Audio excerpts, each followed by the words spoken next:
Bonjour et bienvenue sur le podcast Couple Heureux. Je m'appelle Pascal Kianquion et je vais partager avec vous toutes les clés pour être heureux à deux.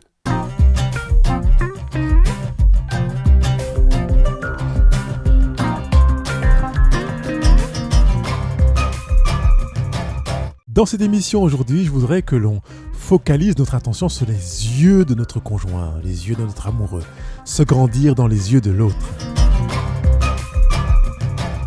Bonjour, on continue le chemin vers ce bonheur à deux avec toutes les clés pour être heureux à deux. Alors, génial, aujourd'hui, je voudrais qu'on parle du regard. Ce qui est intéressant, c'est que quand on parle de coup de foudre, en général, les gens disent on s'est aimé au premier regard. D'ailleurs, il y a une émission qui porte ce nom, c'est s'aimer au premier regard. Je ne suis pas en train de vouloir faire la promotion du coup de foudre, mais du regard, tout simplement. Je pense que même si on est loin d'avoir une approche rationnelle quand il est question du regard de l'autre, l'intérêt est justement de prendre conscience de cette irrationalité dans le regard que l'on accueille de l'autre. On est vraiment dans une démarche interprétative.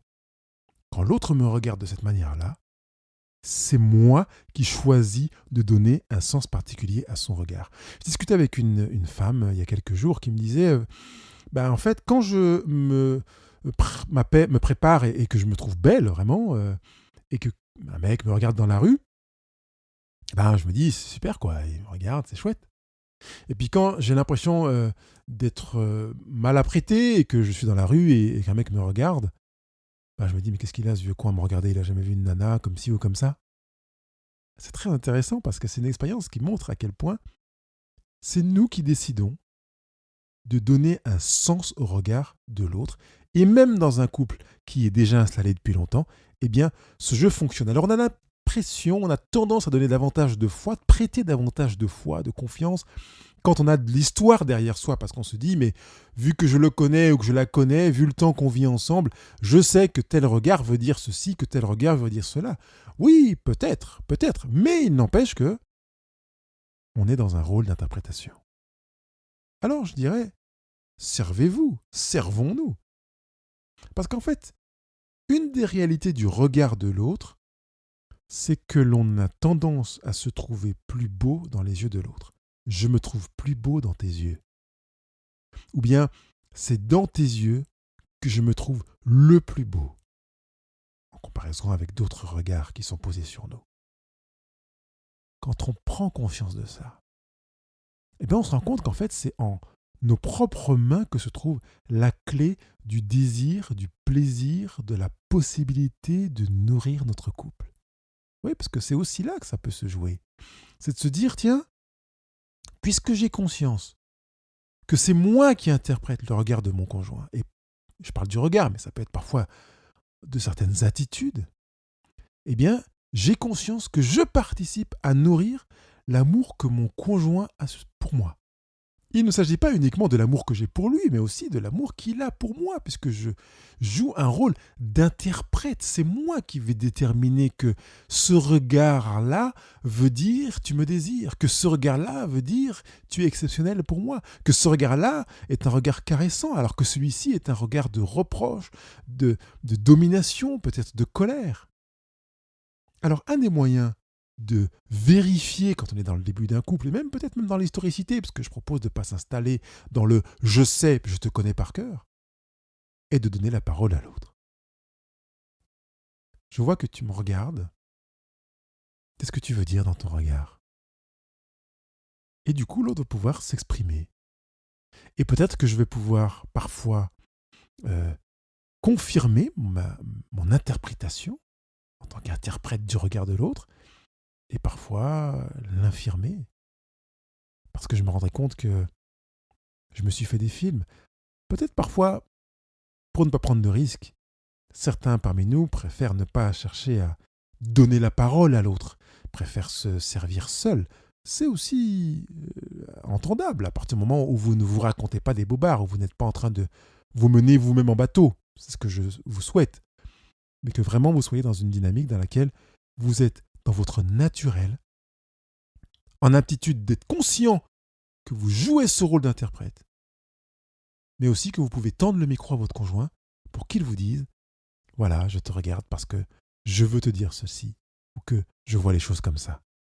Je pense à une chanson de Morane qui s'intitule Si jamais, non, Si aujourd'hui, pardon, dans laquelle, bon, je ne vous propose pas toute la chanson, mais elle utilise d'ailleurs cette image dans le pont, ça s'appelle le pont de sa chanson, dans laquelle elle dit « Et pourtant, là tout de suite, si je cessais de vivre, en buvant dans tes yeux, je suis sûr que je ferais un fantôme très heureux. » Vous voyez cette prise de conscience que finalement, dans le regard, dans l'échange, on est dans cette réalité d'un breuvage, d'une nourriture, le breuvage faisant partie des nourritures, des outils que l'on utilise pour se grandir, pour s'alimenter. Et c'est tout à fait entendable que l'on ait cette impression d'être plus grand dans le regard de l'autre, de se trouver plus beau dans son regard que dans celui d'un autre.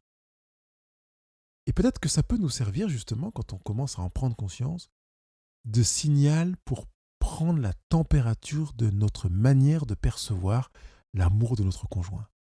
Je trouve très fréquemment dommage de voir que le temps a passé sans qu'on se rende compte que quelque chose avait changé et que finalement on a pris une distance sans s'en rendre compte. Je préférais que vraiment les couples soient en mesure de voir le plus tôt possible cette volonté, parfois même inconsciente, de prendre une distance. Cette impression que la relation s'est refroidie, que les regards ont changé.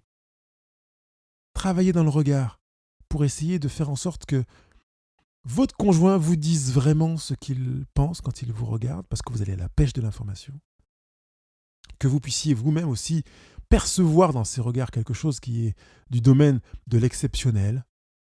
Et quand j'interroge les couples que je les ai qui se confient à moi, très fréquemment, ils signalent une disparité considérable entre les regards des débuts et le regard de 3, 5 ans, 10 ans, 20 ans après. Et je constate que dans les couples heureux, il y a des regards qui, 5, 15 ou 20 ans après, sont du même acabit que le regard du début. Intéressant. Vous pouvez choisir. Dans votre manière de projeter votre regard, de donner une information à votre conjoint, mais aussi dans votre manière d'accueillir le regard de l'autre pour vous assurer qu'il n'y a pas de décalage, de refroidissement, etc. Je voudrais juste prendre une image que j'ai prise il n'y a pas très longtemps avec un couple en disant, en fait, je ne sais pas si vous avez déjà fait de la visée, des parcours d'orientation avec des boussoles, vous pouvez vous dire, bah voilà, on va sur le même cap, 44 degrés est, super. Alors les deux membres du couple se mettent d'accord et programment leur boussole pour aller à 44 degrés est. Et puis, il y en a un qui dit, bon, 44 c'est pas mal, mais si je mets 48 degrés est, c'est qu'un détail, on va pas chipoter là-dessus. Oui, c'est vrai, c'est un détail. C'est un détail dans les premiers moments du parcours. Mais au bout de quelques kilomètres, eh bien, les 4 degrés d'écart font qu'on est déjà plus loin l'un de l'autre. Et au bout de quelques mois, quelques années, eh bien, on n'est vraiment plus du tout au même endroit. 4 degrés d'écart, mais c'est rien. D'où l'intérêt régulièrement, comme on le fait dans un parcours d'orientation, de revérifier son cap, de revérifier sa boussole, de revérifier ses points de repère. On parle de ses azimuts, de manière à ne pas aller tous azimuts, mais de pouvoir continuer à garder le cap. Le regard, pour moi, est un de ces moyens de vérifier ses azimuts et de pouvoir rérégler notre couple pour s'assurer d'avoir pris ensemble la bonne direction, de savoir que la relation garde sa chaleur, sa teneur, sa tension, son intensité. Allez, je vous souhaite de passer des moments où vous allez pouvoir vivre ces regards, ces plongeons dans les yeux l'un de l'autre et faire comme le disait Morane dans sa chanson, en buvant dans les yeux de l'autre, être sûr d'être fantôme ou pas, mais très heureux. Je vous remercie d'avoir pris le temps d'écouter cette émission. Elle vous a fait du bien ? Alors allez sur iTunes ou Google Podcast et donnez votre avis en mettant 5 étoiles. Ce sera vraiment sympa de votre part. Si vous voulez partager ce podcast, c'est facile. Une fois dans votre application podcast, choisissez le pictogramme partager et envoyez le lien à vos amis. Surtout, N'oubliez pas de me laisser des commentaires et vos questions juste en bas de l'émission. Je me ferai un plaisir de vous lire. Je vous dis à bientôt.